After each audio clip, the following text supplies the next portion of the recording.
Good evening everybody, I hope you are really doing well. आज हम लोग जिस राइटर को कवर करने जा रहे हैं उसका नाम है आयशा जलाल। और उसको कवर करना बहुत ही ज़रूरी है क्योंकि उसके हम लोग दो जो बुक्स हैं, जो उसके पीस ऑफ आर्ट हैं, उसको पढ़ने जा रहे हैं नेक्स्ट।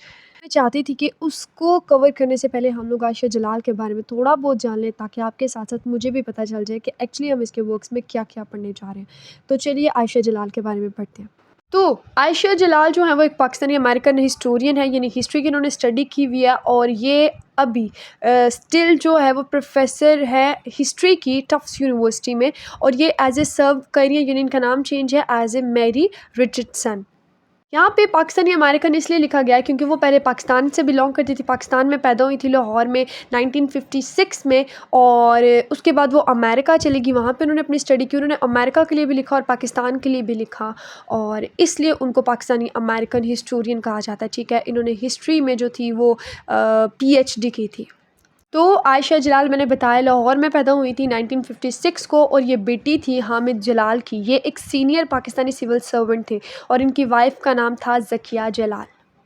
अब मज़े की बात ये कि ये सादत हसन मंटू जो है ना, हमारे उर्दू राइटर, उनसे ये दो तरह से रिलेट करती है, यानी उनकी रिश्तेदार थी। एक ऐसे कि आयशा की जो दादी थी, यानी हामिद जलाल की जो माँ थी, वो मंटू की बहन थी। जो हसन सादत मंटू हैं, जिसे हम पढ़ चुके हैं, जिसके कितने वर्क हमने पढ़ लिए, जिसके बारे में हमें ये भी पता है कि वो बहुत ही ओपनली जो टैबूज़ हैं सोसाइटी के, उन पर बात किया करते हैं। ठीक है, और दूसरा रिलेशन इनका ये था कि जो सफ़िया थी, यानी मंटू की वाइफ सफ़िया थी, वो आयशा की माँ की बहन थी। अगर मैं सिंपल वर्ड्स में कहूँ तो जो मामा भतीजा थे ना, यानी हामिद के जो मामू थे, यानी उनकी अम्मी के भाई, वो और उनका भतीजा यानी हामिद, दोनों एक ही घर में ब्याहे गए थे। और दोनों की जो थी दो बहनों से शादी हुई थी। ठीक है, जिसका नाम, एक का नाम ज़किया था और एक का नाम सफ़िया थी। जो सफ़िया थी वो मंटू की वाइफ थी और जो ज़किया थी वो हामिद की वाइफ थी, यानी आयशा की माँ। आयशा की जो अपनी शादी थी ना, वो एक इंडियन हिस्टोरियन सुगाता बोस से हुई थी, जो कि हार्वर्ड यूनिवर्सिटी में प्रोफेसर थे हिस्ट्री के। ठीक है, ये भी हिस्ट्री की थी, वो भी हिस्ट्री के थे, और हार्वर्ड यूनिवर्सिटी में पढ़ाते थे। अब उनकी जो मज़ेदार चीज़ वो ये थी कि वो ग्रैंड नेफ्यू थे एक इंडियन बंगाली फ्रीडम फाइटर के, यानी जंग के लिए जो लोग लड़ते हैं ना, वो एक इंडियन बंगाली सुभाष चंद्रा बोस के जो पोते थे। तो ये उनकी एक अच्छी बात थी। तो ये तो था आयशा के बारे में, उसकी फैमिली के बारे में। अब अगर इसकी एजुकेशन की मैं बात कर लूँ, so Ayesha Jalal came to the New York city at the age of 14, जब उसके बाबा की पोस्टिंग हो गई थी पाकिस्तान से यूनाइटेड नेशन में, यानी USA में, किसी मिशन के तहत। ठीक है, वहीं पे उसने अपना BA किया, और उसने अपना BA किया था वेल्सले कॉलेज में। वहाँ पे इसने अपना BA हिस्ट्री और पॉलिटिकल साइंस में किया था। ठीक है, ये वेल्सले कॉलेज USA में है। इसके बाद उन्होंने PhD की थी ट्रिनिटी कॉलेज में, जो कि यूनिवर्सिटी है कैम्ब्रिज की। ठीक है, और इसके बाद इन्होंने अपनी PhD की बहुत ज़्यादा डाइजेशंस जो होती है ना, हेजिटेशंस, वो लिखी थी, जिसमें उन्होंने राइटिंग की थी जनाब पर the Muslim league and the demand for Pakistan. इस तरह की इन्होंने बुक्स लिखी थी और पाकिस्तान पे इन्होंने राइटिंग की थी। और बहुत ज़्यादा छोटी मोटी जॉब्स करने के बाद फाइनली 1999 में इन्होंने टफ्ट्स यूनिवर्सिटी में एज ए प्रोफेसर जो थी वो ज्वाइनिंग दे दी थी, और इन्होंने ज्वाइन कर लिया था। ठीक है, ये जॉब इनकी परमानेंट थी, यानी स्टिल वो टफ्ट्स यूनिवर्सिटी में पढ़ा रही हैं। और अगर आयशा के बारे में मज़ीद बताऊँ तो ये अमेरिकन एकेडमिक्स में एक प्रोमिनेंट राइटर थी, जो कि साउथ एशिया की हिस्ट्री पर बात किया करती थी। और इनके ज़्यादातर जो वर्क थे ना, the bulk of her works deal with the creation of Muslim identities in modern south Asia, यानी आज के मॉडर्न साउथ एशिया में मुस्लिम आइडेंटिटीज़ क्या हैं।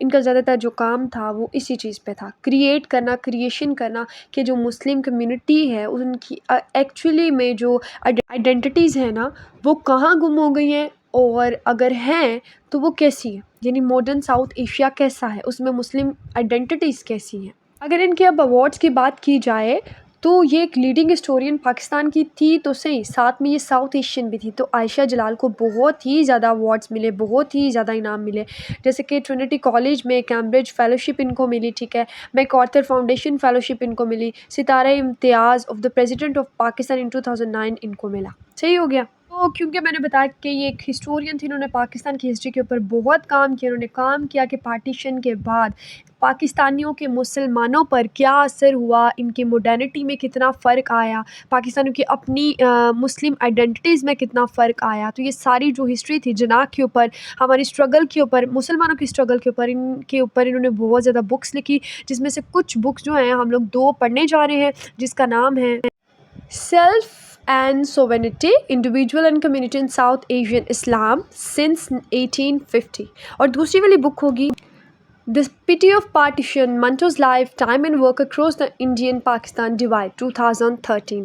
ठीक है, तो जो पहली वाली बुक है सेल्फ एंड सोवेनिटी, इसके अंदर हम लोग देखेंगे कि वो किस तरह बात करती है साउथ एशियन इस्लाम की और उनकी आइडेंटिटीज़ की, और दूसरे में वो वर्क ऑफ मंटूस की बात करती है, पार्टीशन की बात करती है, पिटी ऑफ पार्टीशन की बात करती है। तो मुझे लगता है as a paper point of view के हवाले से आयशा के बारे में जितना जानना ज़रूरी था, हमने उसके बारे में उतना पढ़ा, जाना, और उसके कुछ वर्क्स के बारे में देखा, और 2 वर्क्स हम लोग इसके बारे में पढ़ने जा रहे हैं, क्योंकि मुझे नहीं लगता कि इसकी बायोग्राफी के ऊपर ज़्यादा बड़ा क्वेश्चन आएगा, क्योंकि ज़्यादातर इसके वर्क्स ही पूछे जाएंगे। तो आप लोगों को बस ये काम है कि अगर किसी बच्चे ने अपनी यूनिवर्सिटी या कॉलेज में ये सारा सिलेबस कवर किया है, और इसमें से आप लोग हमें बस ये बता दें कि कौन कौन सा चैप्टर इसमें से हम लोगों ने करना है, तो मेरे लिए ईजी हो जाएगा। और अगर अब तक नहीं किया तो आप सब्सक्राइब करना मत भूलिएगा, क्योंकि हम लोग इनके दोनों वर्क्स को अब जो है वो कवर करने जा रहे हैं। तो बस मेरा साथ दीजिए, और बहुत जल्द आपके साथ मैं फिर से एक नई वीडियो के साथ हाजिर होंगी। Stay tuned for more such video. तब तक के लिए खुदा हाफ़िज़।